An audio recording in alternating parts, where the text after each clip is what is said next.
Hello and welcome to my little short video to explain the sound design for my short film. To start with,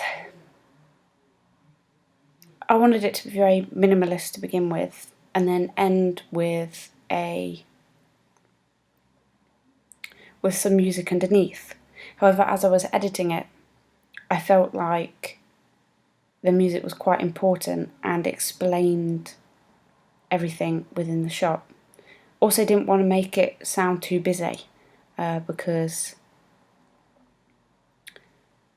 the character as a person isn't busy.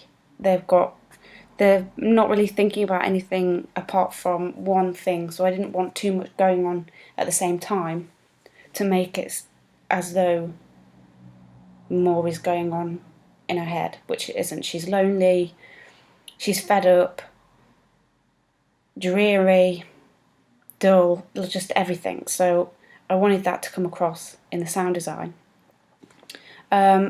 Before I made it, I already had a song in mind, and it was great because I was able to get permission to use it, which total surprise, didn't expect it, so that was a bonus. And some of the sounds that I have put in are my own, from recording them on set. So mainly just like the Foley, and then any other sounds that I needed. For example, the birds at the start. Let's turn these on. Let's turn all these on. Okay, so the birds at the start.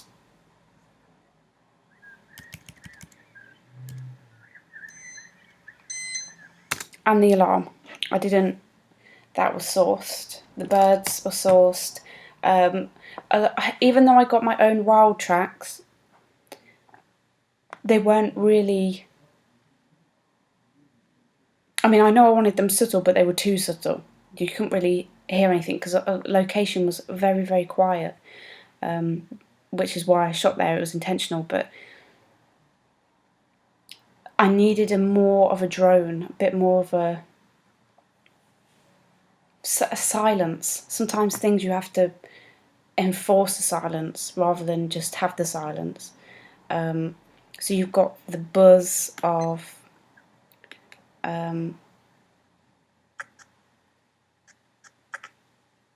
I mean, where are we? Here. The buzz of the fridge in the background. More of a kitchen vibe. Whereas the kitchen that I shot in literally has nothing in it. There is a fridge, but you can't hear anything. You can't hear it. So that was my reason for sourcing a kitchen ambience, just so that I could put in and bring up the fact that there's nothing going on there, that it's just silent. She's silent, blank. So everything is starting to come together.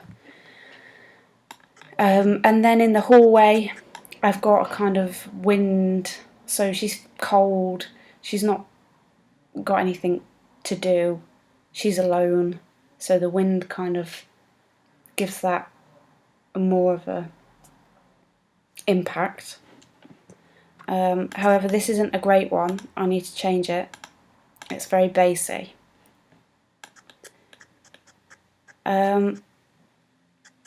So that goes on through this scene. Again, her crying, very simple. I just left I did a mixture actually, because you can't see her, and how she's crying. I did, there was some sounds that weren't quite sitting with me, so I cut part of it out and replaced it with another part, which is, thank you, which is this bit just here. So if I just zoom in,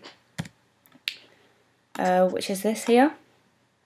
which is a little bit more of the cry and sniffing as she walks away or walks into the next part.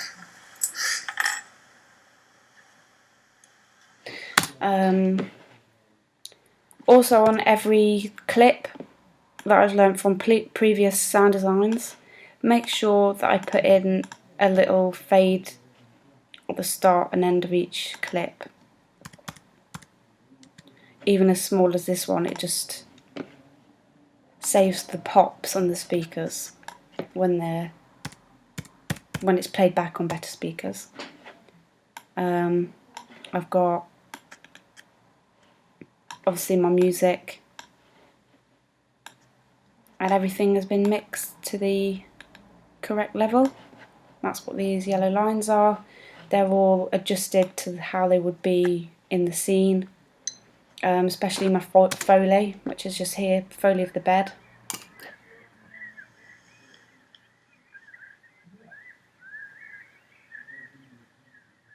It's hard to hear, but it is there. It's just this one here.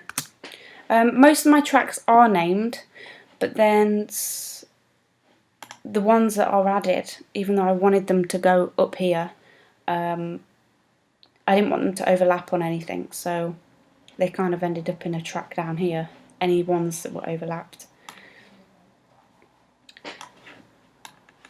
So this is my sound design. Thanks very much.